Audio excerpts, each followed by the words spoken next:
Hey everybody, it's John Lupin, the Poetry Bandit, coming to you in my fourth YouTube video. Yeah, fourth one already. It's crazy.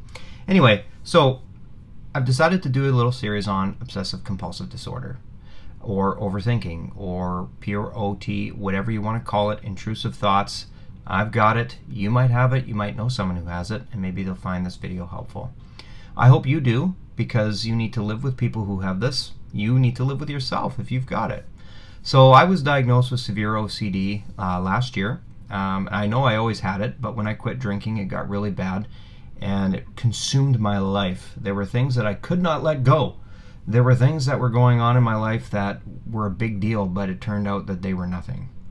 So, and there's lots of examples of that, and I'm not going to get into all of them, but you are free to check me out on my Instagram page.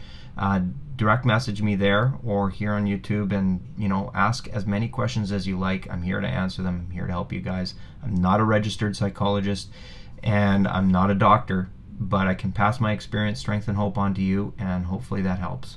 Anyway, so the first thing I learned when I was diagnosed with OCD was that it was of the obsessive thinking kind. So I would get a thought that there's a white van down the street and it's driving past my house, and my kids or somebody else's kids must be in that van. So I would hop in my car and I would follow that van. I would be, I would check locks. I would arm the house with the alarm. I would double check all those things, and I could barely ever sleep because there would be something in my mind that would just drive me nuts. If you feel like this and you feel like you're missing work, you're missing out on life, you're missing out on living with someone important to you because of this, go see your doctor. Ask him for a reference for a good psychologist, someone who can talk you through it and teach you some of the coping mechanisms that I've learned and have saved my life. So one thing to keep in mind is that I'm using these coping mechanisms that I'm going to try and teach and pass on to you guys. I'm using that in conjunction with a medication. I'm using it in conjunction with exercise, diet, and sharing these experiences with other people who have the same thing that I do. So first thing I'm going to talk about today is how our lives look when we have obsessive compulsive disorder, or when we are suffering from overthinking and intrusive thoughts. So I'm going to show you a picture of a healthy relationship, okay? And I do apologize for the graphic nature of this of this drawing. So I'm just going to use the example of my life, which is me and my wife. So this is what a healthy relationship looks like. Unfortunately, well, maybe fortunately, it looks like a pair of boobs. So anyway, this is me, that's my wife. This little part in the middle, that's the part of our lives that we share.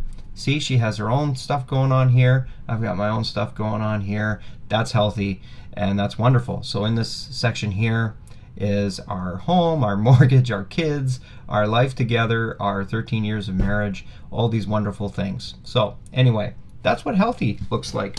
When you have obsessive compulsive disorder and when you're overthinking things, you tend to want to control everything and everybody in your life. So when that happens, this is what your relationship, or this is what my relationship ended up looking like. I'm gonna eat you, my wife. You have to control. I have to control you. So you can see what that ends up looking like in your own mind. So really not healthy.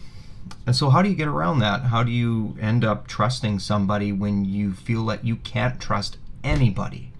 Well, that's why you need to go see your doctor.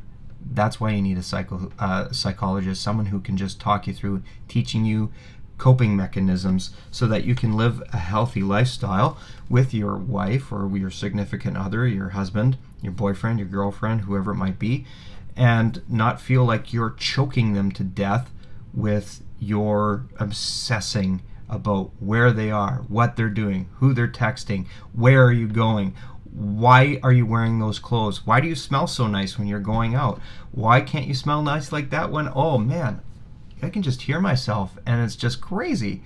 So a year ago, that's how I was, and it really wasn't conducive to creating keeping that 12 years of marriage going in the right direction. So one of the things that you can do is the first thing I'm going to teach you is when your relationship looks like the latter picture, not a healthy pair of boobs, what you need to do is talk to your significant other. Talk to them, tell them, listen, I'm having a really hard time with this. It's not you, I'm just having a really hard time with trusting anybody or anything, and I think I need to talk to a professional. Confide in them, don't be afraid, give them your heart, and talk about it.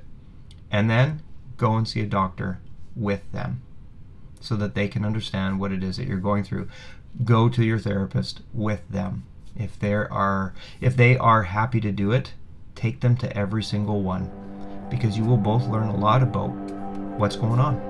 Anyway, so that's the end of the first video. The next part, we're going to talk about negatives, positives, how it affects your day, and really what's a big deal and what's not. So I hope you guys have found this helpful.